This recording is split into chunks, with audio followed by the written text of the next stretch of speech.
Shalom anak-anak, selamat siang. Iya, terima kasih. Apa kabar hari ini? Kelas 8A?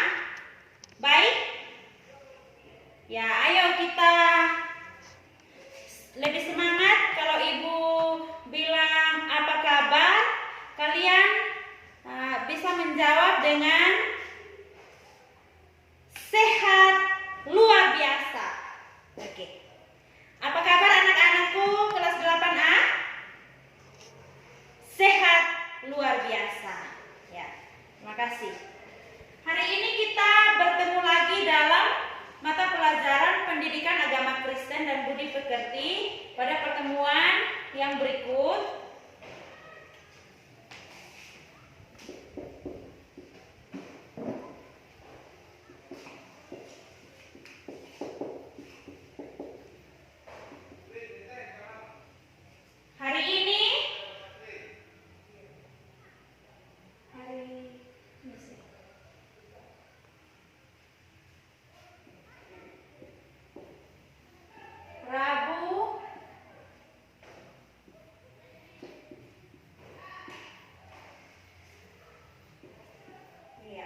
Kalian bisa mencatat tanggal hari ini di buku catatan kalian. Persiapkan diri dengan baik. Buku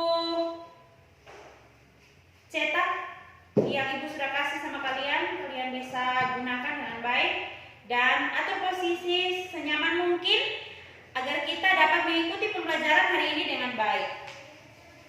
Ya, sebelum kita memulai pembelajaran, mari terlebih dahulu kita memohon Tuhan agar bersama-sama dengan kita dalam kegiatan pembelajaran kita hari ini. Mari kita berdoa. Terima kasih Bapa di sorga, oleh karena anugerah-Mu kami masih boleh bertemu saat ini. Kami kelas 8A akan belajar bersama dalam mata pelajaran Pendidikan Agama Kristen dan Budi Pekerti. Terima kasih Tuhan, oleh karena kasih-Mu kami juga dapat mengikuti pembelajaran ini dan hadir hari ini dalam keadaan sehat meskipun kami berada dalam keadaan atau pandemi COVID-19. Saat ini Tuhan kami akan memulai proses belajar mengajar kami. Kami mohon kiranya Tuhan bersama-sama dengan kami melalui Roh Kudus-Mu sehingga hari ini benar Tuhan kami belajar dengan baik dan pelajaran yang kami terima dapat memberi arti dalam kehidupan kami masing-masing. Seluruh kegiatan pembelajaran kami hari ini dari awal, pertengahan hingga pada akhirnya kami serahkan sepenuhnya dalam tangan pengasihan dan penyertaan-Mu ya Bapa. Ini doa dan harapan kami, ampuni kami, hanya di dalam nama Tuhan Yesus kami berdoa. Amin. Ya. Hari ini Ibu akan mengecek kehadiran kalian. Ketua kelas Alexandro bisa memberitahu kepada Ibu siapa yang tidak hadir hari ini? Iya, Arningke tidak hadir oleh karena sakit. Selain itu tidak ada? Ya, terima kasih. Berarti teman kita satu orang tidak hadir hari ini karena sakit. Kita sama-sama mendoakan dia agar cepat sembuh dan bersama-sama dengan kita pada pertemuan kali yang akan datang. Baik anak-anak, hari ini kita belajar secara khusus tentang peran Roh Kudus dalam hidup orang beriman.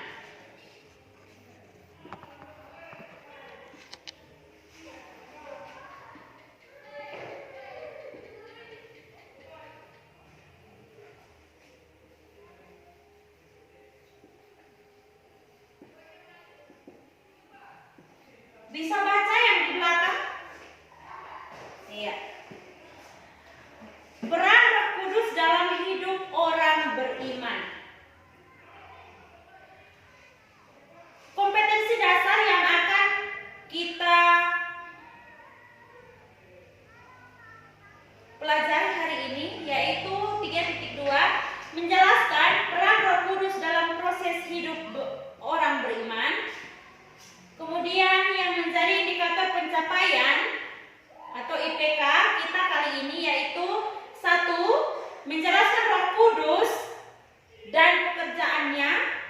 Yang kedua, menjelaskan Roh Kudus memberi pengertian akan firman Tuhan. Yang ketiga, menjelaskan Roh Kudus sebagai penghibur.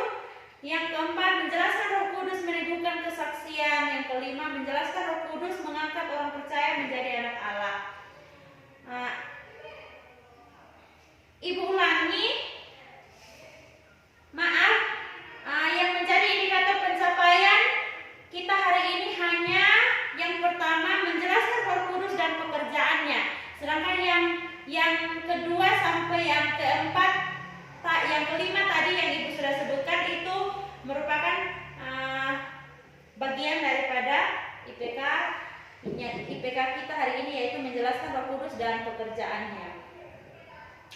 Kemudian tujuan pembelajaran kita hari ini, kita akan belajar mengenai peran Roh Kudus dalam hidup orang beriman.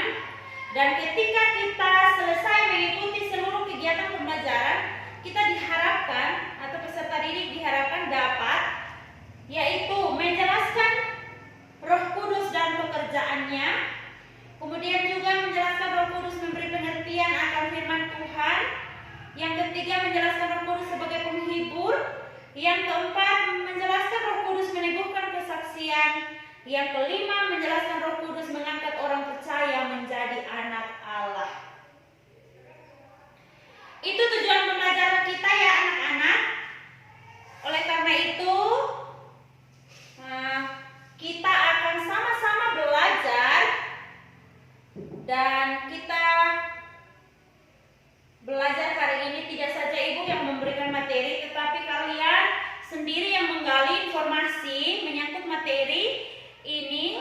Oleh karena itu Ibu minta kalian duduk dalam keadaan berkelompok. Bisa? Ya, silakan. Karena kalian ada 20 orang, maka Ibu akan bagi kalian dalam 4 kelompok ya.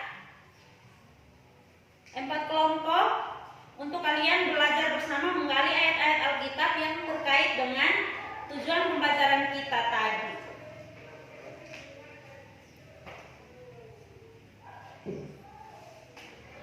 Ya, ketika kalian sudah duduk dalam kelompok, apa yang harus kalian lakukan? Silakan dicatat, masing-masing kelompok memiliki tugasnya untuk membahas tentang bagian Alkitab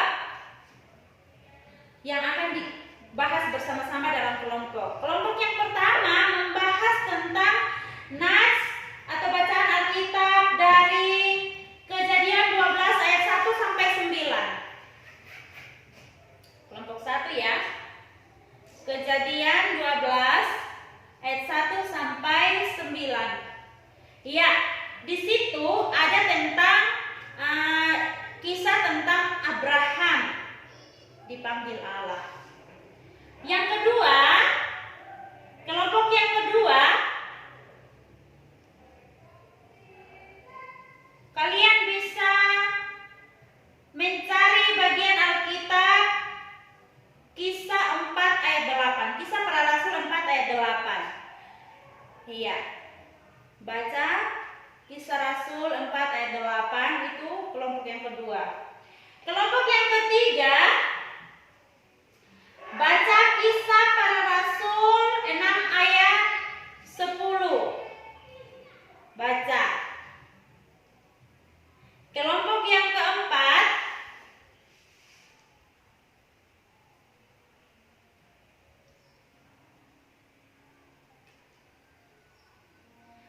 baca di Injil Yohanes 14 ayat 16 sampai 18. Injil Yohanes 14 ayat 16 sampai 18. Iya, silakan kerja dalam melihat ayat-ayat itu.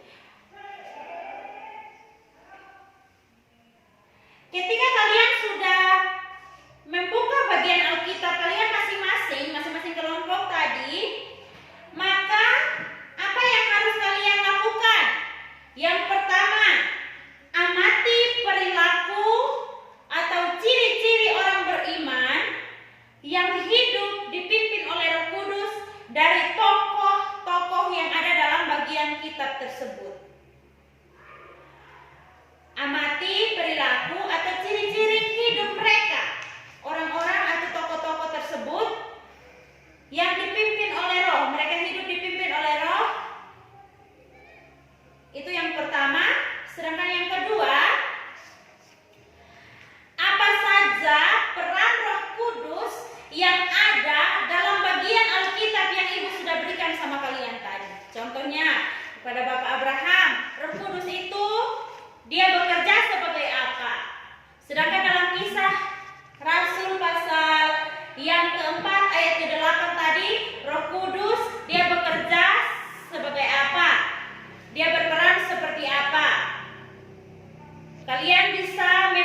menulis peran Roh Kudus yang terjadi dalam tokoh Alkitab yang Ibu sudah berikan sama kalian tadi. Ya, silakan kalian berdiskusi, bekerja sama.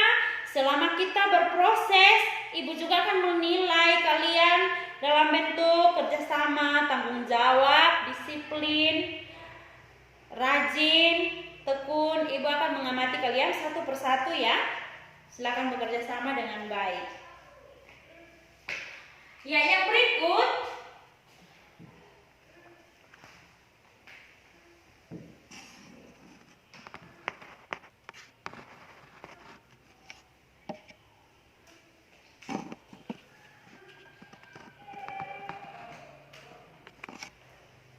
iya, diskusi selesai. Tadi kalian sudah mencari atau menulis tentang peran Roh Kudus dalam kehidupan tokoh-tokoh beriman, tokoh-tokoh orang beriman. Kemudian juga kalian sudah membaca dan menganalisa proses hidup tokoh Alkitab yang menunjukkan peran Roh Kudus dalam kehidupan mereka. Ayo sekarang kalian dapat mengkomunikasikan atau mempresentasikan hasil diskusi kalian. Mulai dari kelompok Alexandro. Silakan. Kita yang lain menyimak. Apa peran Roh Kudus dalam kehidupan Bapak Abraham? Karena mereka tadi membahas tentang Abraham, tokoh Abraham. Silakan. Iya. Baik. Terima kasih. Ya, mari kita berikan tepuk tangan buat kelompok 1 yang telah mempresentasikan hasil diskusinya. Ya, terima kasih. Benar sekali. Kelompok 1 menemukan bahwa tokoh Bapak Abraham ketika dalam hidupnya, ketika dipanggil oleh Allah untuk keluar dari negeri asalnya, di situ nyata peran Roh Kudus dalam kehidupannya. Artinya, Roh Kudus dapat meneguhkan kepercayaannya kepada Allah, kepada janji Allah. Roh Kudus itulah yang menggerakkan hatinya untuk menaati apa yang Tuhan katakan dalam hidupnya. Sekalipun dia tidak tahu harus melakukan apa, harus pergi ke negeri mana yang sama sekali tidak ia ketahui sebelumnya, dan Allah sendiri tidak memberitahukan apa nama negeri yang harus ia tuju. Tetapi oleh karena kekuatan dari Roh Kudus, dia meneguhkan kepercayaan atau keimanan Bapak Abraham, sehingga Bapak Abraham menjadi taat akan perintah Allah, dan Roh Kudus itu pula yang bekerja dalam hidup Bapak Abraham sehingga ia berani mengambil keputusan untuk percaya pada janji Allah. Dia keluar dari negeri asalnya, kemudian juga ia pergi ke negeri yang tidak ia ketahui sebelumnya. Ya, terima kasih kelompok 1 yang telah mempresentasikan hasil diskusinya. Mari kita sama-sama mendengar kelompok 2. Silakan.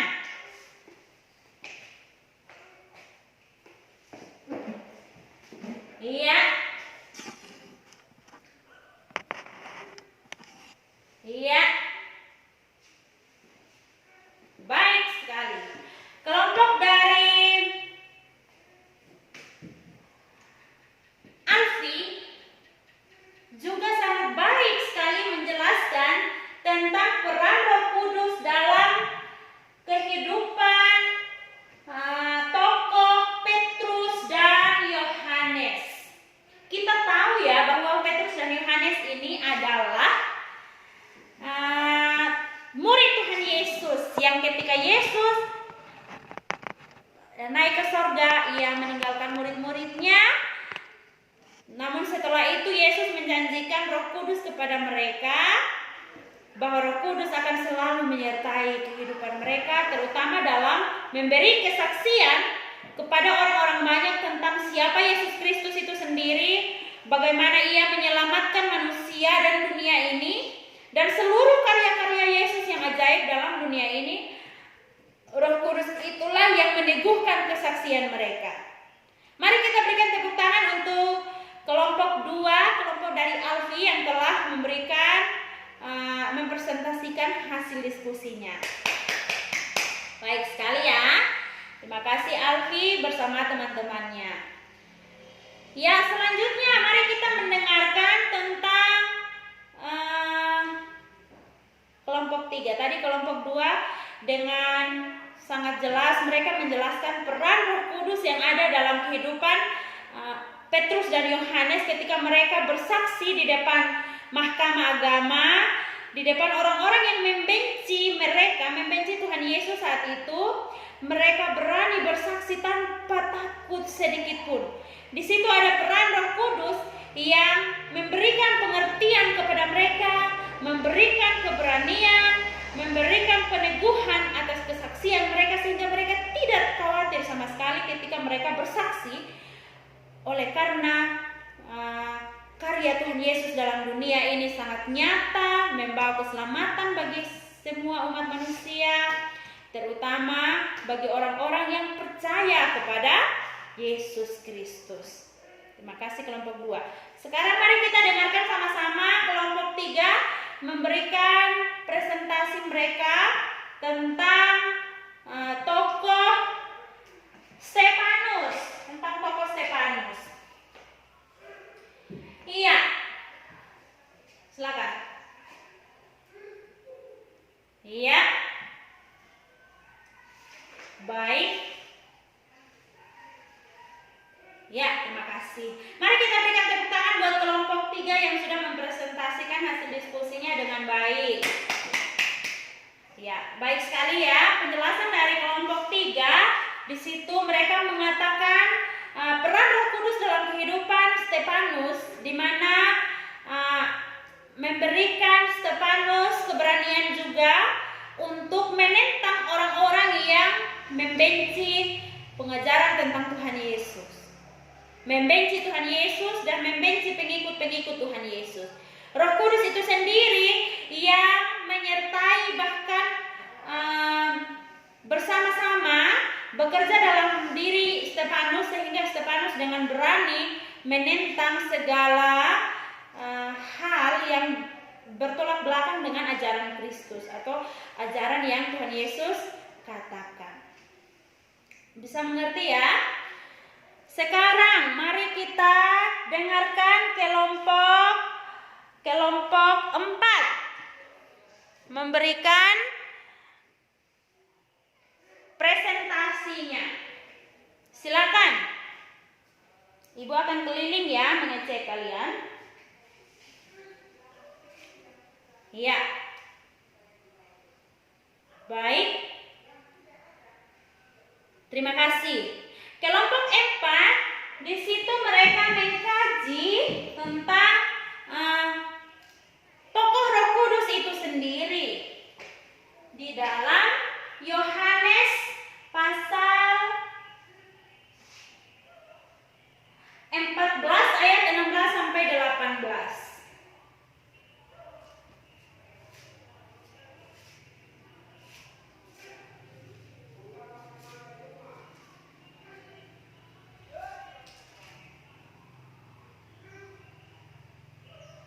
Iya. Di situ dikatakan bahwa aku akan minta kepada Bapa dan Ia akan memberikan kepadamu seorang penolong yang lain supaya Ia menyertai kamu selama-lamanya, yaitu Roh kebenaran. Dunia ini tidak dapat menerima Dia sebab dunia tidak melihat Dia dan tidak mengenal Dia. Tetapi kamu mengenal Dia sebab Ia menyertai kamu dan akan diam di dalam kamu. Ya, terima kasih kelompok 4 ya. Meskipun di dalam situ, di dalam bagian nats ini tidak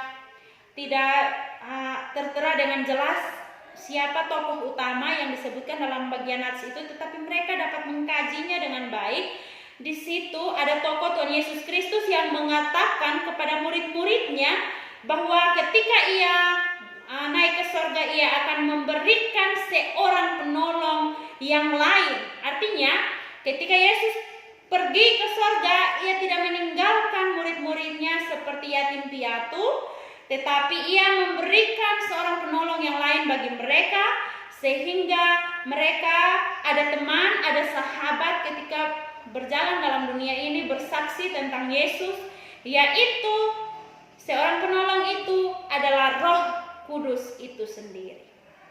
Terima kasih kelompok 4 yang sudah dengan jeli melihat tokoh Roh Kudus dan tokoh Tuhan Yesus Kristus dalam bagian nats ini, dan mereka mengkajinya dengan baik. Mereka mengatakan bahwa Roh Kudus berperan sebagai penolong bagi orang yang percaya. Itu peran Roh Kudus dalam bagian nats ini. Nah, anak-anak, selesai ya presentasi diskusi kita. Terima kasih kalian sudah berdiskusi dengan baik dan dapat mengomunikasikannya dengan baik. Kalian sudah mengkaji, mengumpulkan data, analisa kalian berdasarkan ayat Alkitab yang Ibu sudah berikan kepada kalian. Jadi, mari kita berikan aplaus untuk kita semua. Iya. Ibu akan memberikan penjelasan secara mendalam tentang kesimpulan pembelajaran kita hari ini, yaitu peran Roh Kudus dalam kehidupan orang beriman. Iya. Roh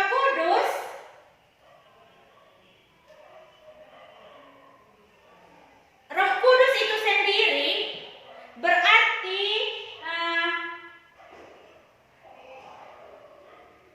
pribadi Yesus Kristus. Pribadi ketiga dari ketritunggalan Allah.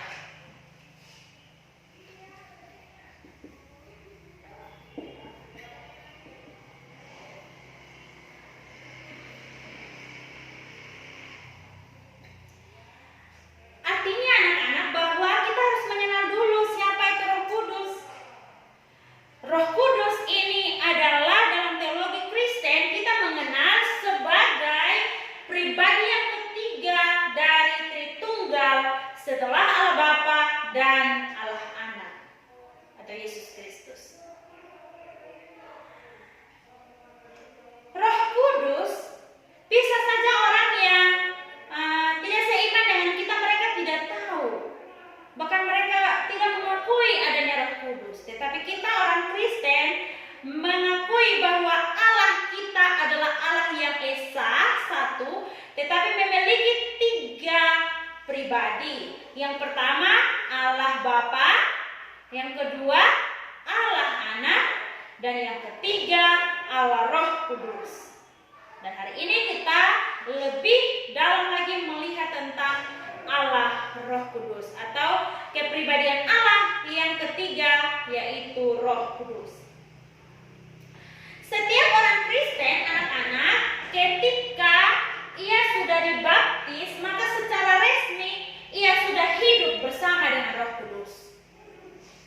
Artinya bahwa pada saat ia dibaptis, ketika pendeta mengucapkan, "Aku membaptiskan engkau dalam nama Bapa, Anak, dan Roh Kudus," maka saat itu pula orang Kristen menerima Roh Kudus secara resmi dalam kehidupannya, dan Roh Kudus itu diam dalam kehidupannya sejak ia dibaptis.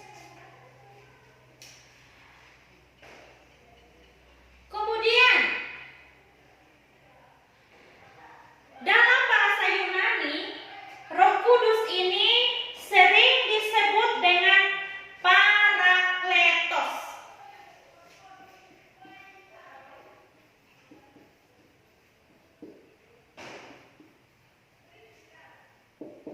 Apa? Parakletos.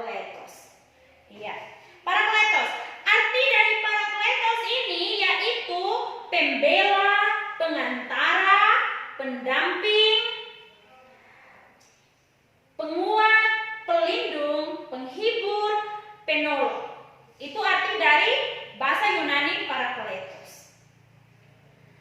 Artinya anak-anak bahwa Roh Kudus memiliki peran seperti yang terdapat dalam arti kata itu, yaitu perannya sebagai pembela, pengantara, pendamping, pendorong, penguat, pelindung, penghibur, dan penolong. Roh Kudus juga menyertai, mengajar, menginsafkan dunia akan dosa, dan memimpin kepada kebenaran dan memberitakan hal-hal yang akan datang. Seperti tadi yang kita sudah bahas bersama-sama dalam kelompok, ada peran-peran Roh Kudus yang terjadi dalam kehidupan orang beriman. Jadi ada begitu banyak peran Roh Kudus dalam kehidupan kita sebagai orang percaya. Salah satunya contoh-contoh yang terdapat dalam Alkitab tadi, di mana Roh Kudus memiliki peran yang berbeda-beda dalam kehidupan setiap tokoh. Demikian juga dalam kehidupan kita.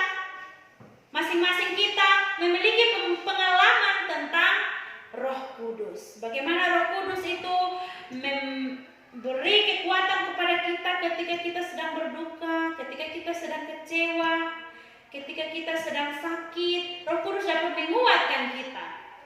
Di pihak yang lain juga, Roh Kudus bisa saja memberi kesegaran, memberi semangat untuk berjuang. Dapat juga memberi pengertian akan hal yang baik dan yang tidak baik. Contohnya, jika ada remaja Kristen yang mengajak temannya, contohnya Alexandro diajak oleh Vilkan untuk menggunakan narkoba atau merokok di lingkungan sekolah. Si Vilkan bisa saja tersentuh oleh Roh Kudus. Roh Kudus dapat mengingatkan dia lewat suara hatinya untuk tidak boleh melakukan itu. Dan selanjutnya Vilkan juga dapat menolak ajakan untuk menggunakan narkoba atau untuk merokok. Bisa juga ia dikuatkan juga untuk bisa menegur Alexandro yang mengajaknya. Itu peran-peran Roh Kudus yang bisa kita lihat dalam kehidupan hari lepas hari. Peran Roh Kudus yang lain yaitu dalam kehidupan kita sehari-hari, jika kita mengalami persoalan dan kesulitan yang sangat tidak bisa kita jalani lagi, di situ nyata kehadiran Roh Kudus. Artinya bahwa Tuhan itu tidak tega meninggalkan kita atau membiarkan kita mengalami masalah kita sendiri. Ia akan sesuai dengan janjinya kepada kita, kepada murid-muridnya saat itu, dan kepada kita yang percaya kepadanya, bahwa Roh Kudus selalu ada dalam kehidupan kita hari lepas hari. Apalagi kita ini remaja-remaja Kristen yang sudah dibaptis, maka dalam hidup kita ini ada Roh Kudus. Hanya saja, apa kita peka tidak dengan suara Roh Kudus dalam kehidupan kita? Jangan sampai kita tidak lagi mendengarkan suara Roh Kudus dalam hidup kita, oleh karena hati kita telah tertutup dengan begitu banyak dosa yang kita lakukan, sehingga untuk mendengarkan suara Roh Kudus saja kita sangat sulit. Bahkan kita tidak lagi bisa membedakan apakah itu suara Roh Kudus atau itu suara dari diri kita sendiri atau suara dari si iblis. Nah, maka cara kita untuk supaya kita selalu bersama-sama dengan Roh Kudus, maka apa yang harus kita lakukan? Tadi peran Roh Kudus sudah kalian pelajari secara bersama-sama dalam kelompok. Ibu juga sudah jelaskan dari bahasa Yunani apa peran-peran Roh Kudus. Ada banyak sekali contoh dalam Alkitab yang kalian bisa cari tentang Roh Kudus, dan itu menjadi tugas kalian untuk dikerjakan di rumah.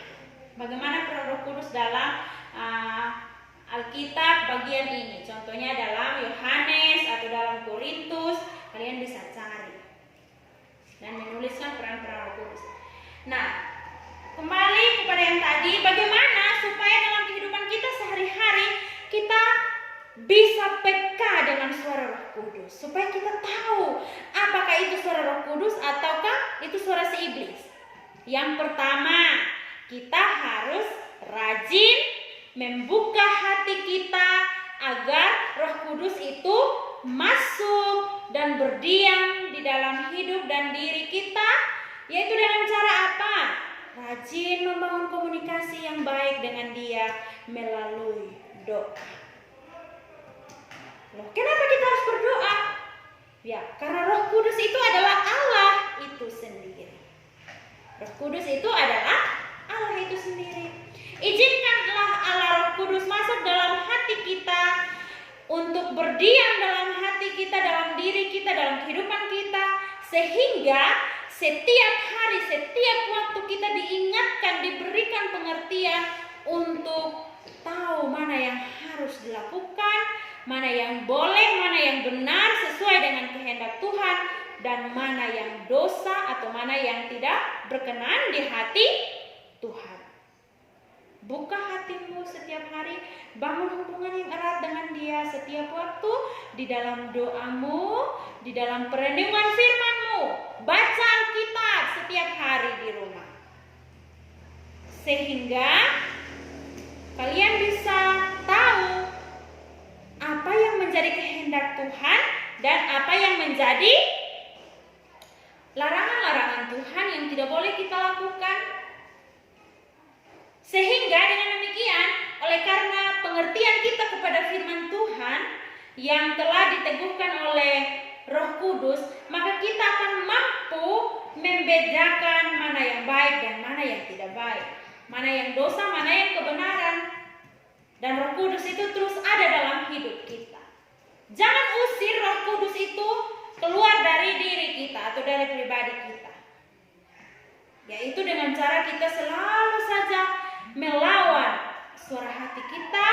Kemudian juga kita tidak rajin berdoa, kita tidak rajin bergumul dengan Tuhan, kita tidak rajin merenungkan firman Tuhan, kita juga tidak rajin mengikuti ibadah-ibadah seperti ibadah di rumah, pemahaman Alkitab, ibadah kelompok tumbuh bersama, katekisasi, dan banyak-banyak ibadah lainnya yang harusnya kita ikuti agar kita membangun hubungan yang erat dengan Allah Roh Kudus.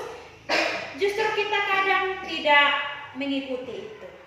Itu cara-cara kita untuk mengusir Roh Kudus itu dalam kehidupan kita. Nah, anak-anak,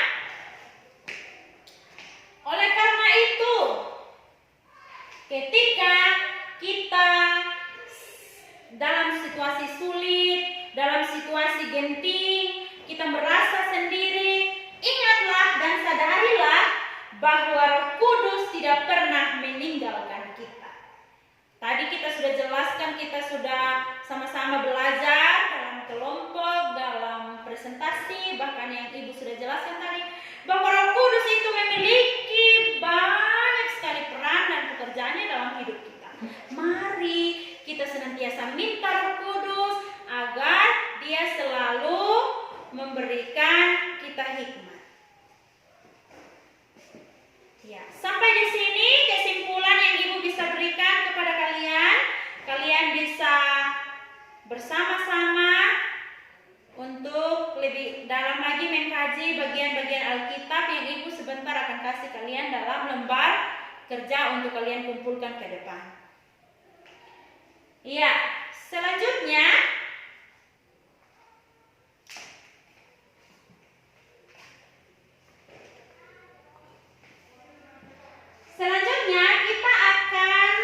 Ibu akan mengetes kalian untuk bagaimana kalian memahami apa yang sudah Ibu jelaskan tadi.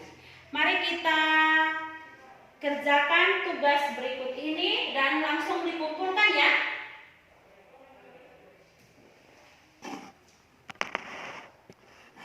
Satu, jelaskan peran Roh Kudus dalam hidupmu sehari-hari.